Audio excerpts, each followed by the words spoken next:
इस भाग में शामिल की गई रचनाएं ऐसी चीज़ों के बारे में हैं जिन्हें आमतौर पर संस्कृति के अंतर्गत रखा जाता है। संस्कृति शब्द का दायरा बहुत बड़ा है, इसके अंदर विरासत भी शामिल है। अब शायद यह सोचना ज़रूरी है कि विरासत किसे कहते हैं।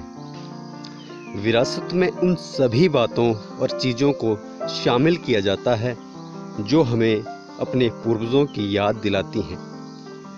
पुरानी इमारतें और स्मारक, चित्र और पुस्तकें, बगीचे और सड़कें ऐसी चीज़ों में शामिल हैं।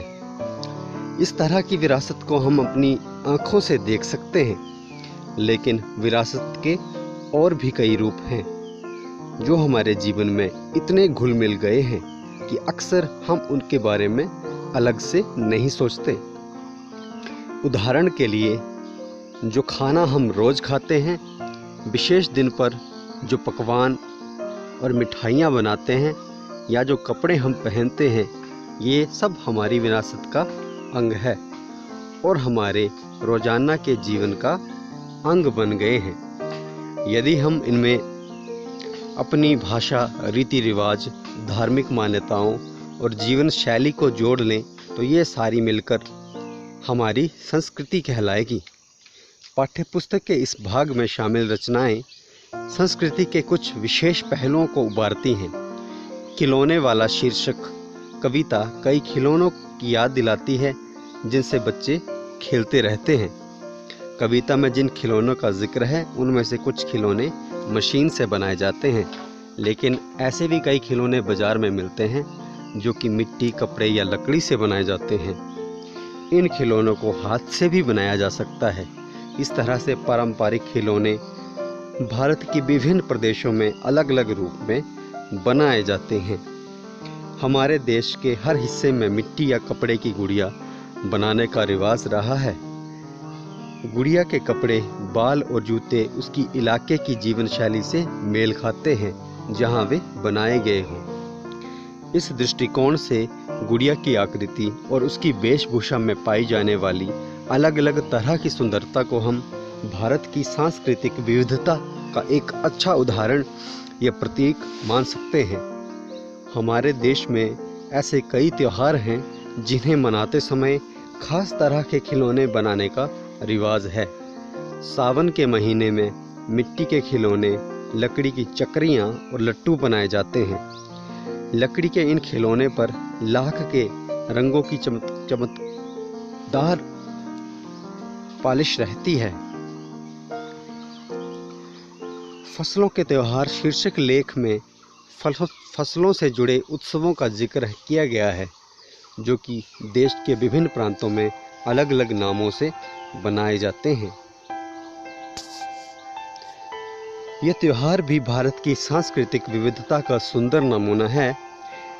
इस पाठ को पढ़कर यह समझा जा सकता है कि संस्कृति में कितनी सारी चीज़ें शामिल रहती हैं, जो एक तरफ प्रकृति और भूगोल से संबंधित हैं तो दूसरी तरफ मनुष्यों के द्वारा बनाई गई सामग्री से। खाने पीने की चीज़ों और कपड़े इसलिए बनाए जाते हैं क्योंकि उनके बिना हम जी नहीं सकते।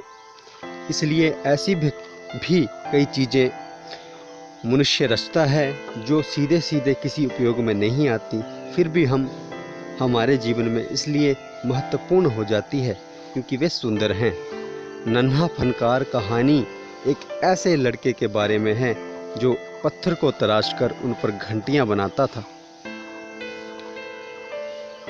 देश का कोई भी ऐसा क्षेत्र नहीं है जहां पत्थर, लकड़ी, मिट्टी, कपड़े या कागज़ की मदद से सुंदर चीज़ें ना बनाई जाती हों।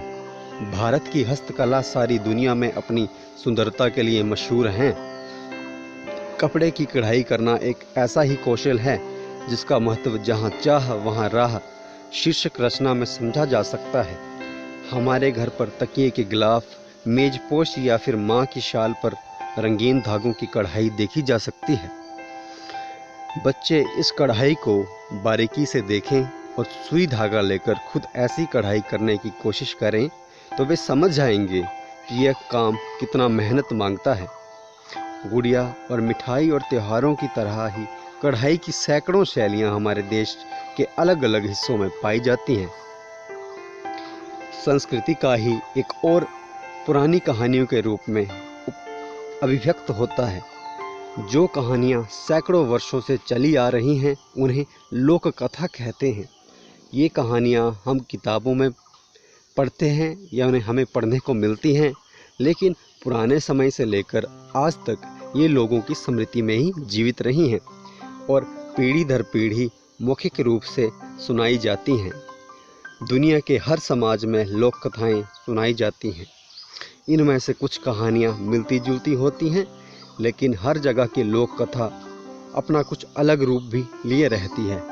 राख की रस्सी शीर्षक कहानी तिब्बत की लोक कथा है, जो कि हमें वहाँ के समाज की एक झलक देती है। हम यदि अपने आसपास के इलाकों की लोक कथाएँ पढ़ें या किसी बड़े बूढ़ों से सुने तो उस कहानी में भी समाज, संस्कृति और इतिहास के बारे में बहुत सी बातें